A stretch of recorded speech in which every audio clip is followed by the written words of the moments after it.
چگونه که جناب پیغمبر صلی الله علیه و سلم فرمودند بنده رو وقتی در لحد میموندیان ملائکه های منکر و نکیر میدیده میگفته که من اجازت میتیه که گشت خونم روم. چی میخواسته؟ من شما اجازت میتیه که من خونم روم خبرشان کنم که منکر و نکیر حقه، خبرشان کنم که داخلی گرد پرسیدن حقه، خبرشان کنم که پیغمبر صلی الله علیه و سلم میپرسن حقه.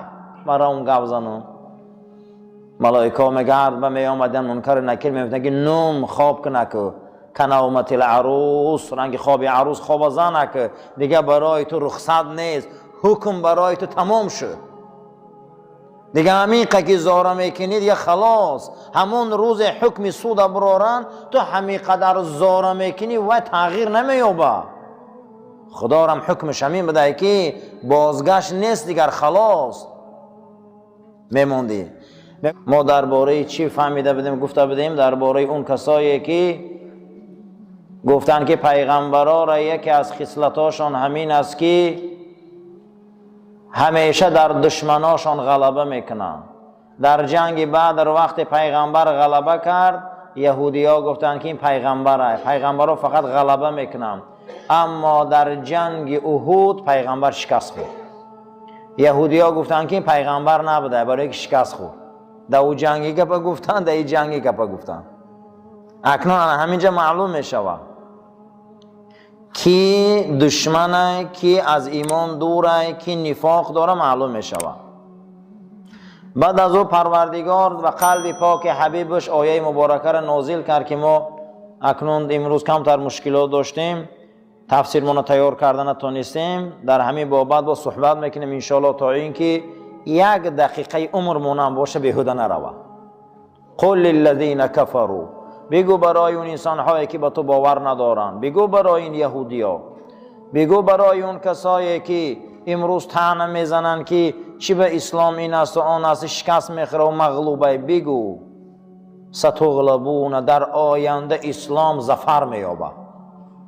بگو شونا ستحشرون الی جهنم، در آینده هر کسی که دشمن اسلام است، دشمن پیغمبر خدا، در جهنم جمعشون میکنه. اینا خلاصی ندارن. و بئس المهاد، جهنم چه جای بدی هست. ما در این بابا صحبت داشتیم. قال محمد بن کعب لأهل النار، محمد پسر کعب یکی از تابعین بزرگ برای صفت دوزختیایی که دشمن خدا و رسولان گفته 5 خواهش جهنمی ها را الله جل و علا شأنه در قرآن وصف کرده.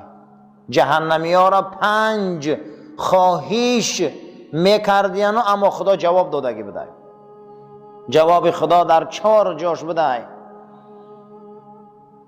یکی از اونها ربنا امیتنا اثنتین و احییتنا اثنتین فاعترفنا بذنوبنا فهل الی خروج من سبیل. جهنمی ها میگفتن پروردگارا 2 مراتبه مقصد، یک بار در دنیا مردیم، در این جمع آرزو میکنیم که مردن آرزو میکنیم که بمریم خلاص شویم، همه عذاب نبینیم. یک بار در اونجا ما را دیدی، عذاب ما کشتی، ما مرگ چشیدیم، میخواهیم که در جهنم هم مرگ بیاری، ما از این عذاب خلاص شویم به این مرگ. خیلی روزی باز میمده. اما خدا میگه در آنجا شما نمیمری، دویم بار باز زنده تان میکنم. یک بار زنده من کردی، دویم بار در قیامت زنده من کردی. ما در گناهامون اعتراف کردیم، پروردگارا یگان رهی برآمد نیست ما را براری. همین آرزوی مردن میکردیم دشمنای پیغمبر، اما نمیمردیم. فردا آرزو میکردیم که ما مریم خلاص شویم، اما خدا در جواب اونها میگفته ذالکم بأنه اذا دعی الله وحده کفرتم و ان یشرک به تؤمنوا فالحکم لله العلی الکبیر. ذالکم، اشاره میکنه خدا همینه دعواتان. آخه شما را این پیغمبرها آمدن به خدای یگانه دعوت کردن، شما خدا دا کافر شده؟ خدا جواب میداده چی با کافر شده؟ آخه پیغمبرها آمدن، منبرها بلنده، مسجدها کار کرده است، علما گفته است به خدا یگانه دعوت دارن، چی با کافر شده باشم؟ میفهمیده کو برای چی کافر شده؟ چی با زید برآمده به آیین رسول؟ چی با زید برآمده به این پیغمبر آخر زمان؟ و این یشرک بهی تؤمنو، شما شرک ورزیده به جای ایمان بیاره. اما امروز حکم اساسی از جانب خدای بزرگ عالی مقام برآمدگی، شما یگان آنجا رفتن نمیتونید.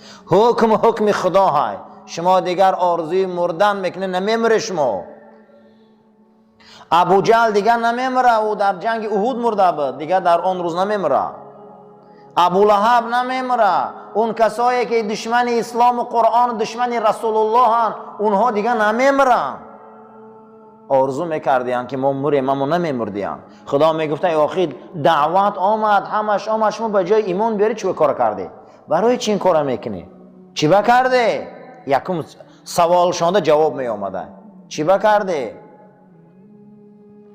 بعد از او میگفتیان پروردگارا ابصرنا، ما دیدیم، سمعنا، شنیدیم، فرجعنا، بازگشتیم، میگردیم، عملی خوب میکنیم. با خدا جواب میداده، میگفته فهمیدیم، دیدیم. میگفته پروردگارا ما دیدیم، فهمیدیم، شنیدیم، میخواهیم بازگردیم، عملی خوب کنیم که دیدیم عذاب جهنم.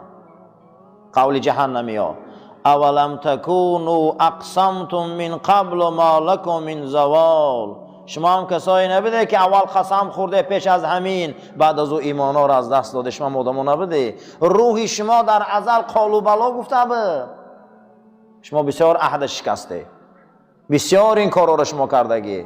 ما زورمان میبیا بسیار خدا در رو میبیاریم، همون روز مشکلاتمان آسان میشوه که از خدا دور میشین.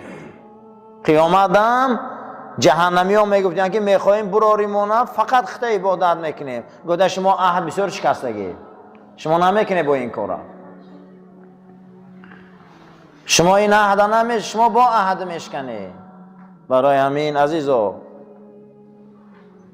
هر کسی که دشمن رسول های، هر کسی که دشمن قرآن های، هر کسی که دشمن اسلام های، هر کسی که در این آیه مبارکه پیغمبر در دشمن حقیقت آیینش، او در جهنم ابدی میسوخته. او در جهنم چی میسوخته؟ ابدی میسوخته. فیقولون ربنا، با میگفتن جهنمی ها پروردگارا اخرجنا، ما را برار، عمل خوب میکنیم، این کارهای کردگی ما رو نمیکنیم دیگر. گریه میکردستیم. پروردگار جواب میداده است اولم نعمرکم ما یتذکر فیه من تذکر و جاءکم نذیر فذوقوا و ما للظالمین من نصیر. آخه برای شما عمر ندادم، پندهنده ها ندادم، نیامدن پیغمبرای جنس ختم؟ حضرت محمد مصطفی نیامد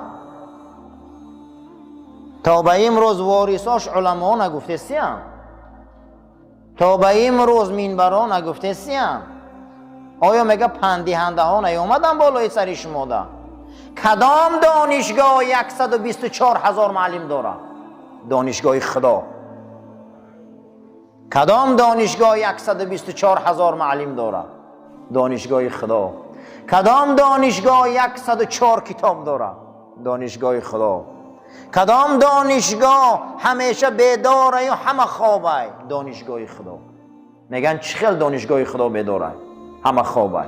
در یک فن دنیا کنی یک کلمه یاوه که در فنای دنیاوی گفتگی باشه که این حلاله، این حرام، کنی در یک فن دنیا یاوه. کنی فیزیکا خیزن گوان که در فیزیکا میگه که این چرا نخره که حرامه.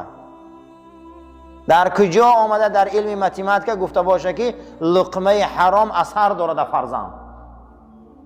در کدام فنی زبان مادری گفته است که عرق حرامه؟ در کدام فنی اریتمتیکی گفتگی باشه که گوشت خوک حرامه؟ در کدام فنی مقصد هندسه و گیومتری گفتگی باشه که ظلم حرامه؟ نیامدن پندهنده های جنس ما. دنیا خواب شریعت خدا بیداره، دنیا خواب آیین بیداره، دنیا خواب اسلام بیداره، دنیا خواب دانشگاه خدا بیداره. یگانه دین آیینه که برای حرام و حلال فقط بحث میکنه این شریعت خدا.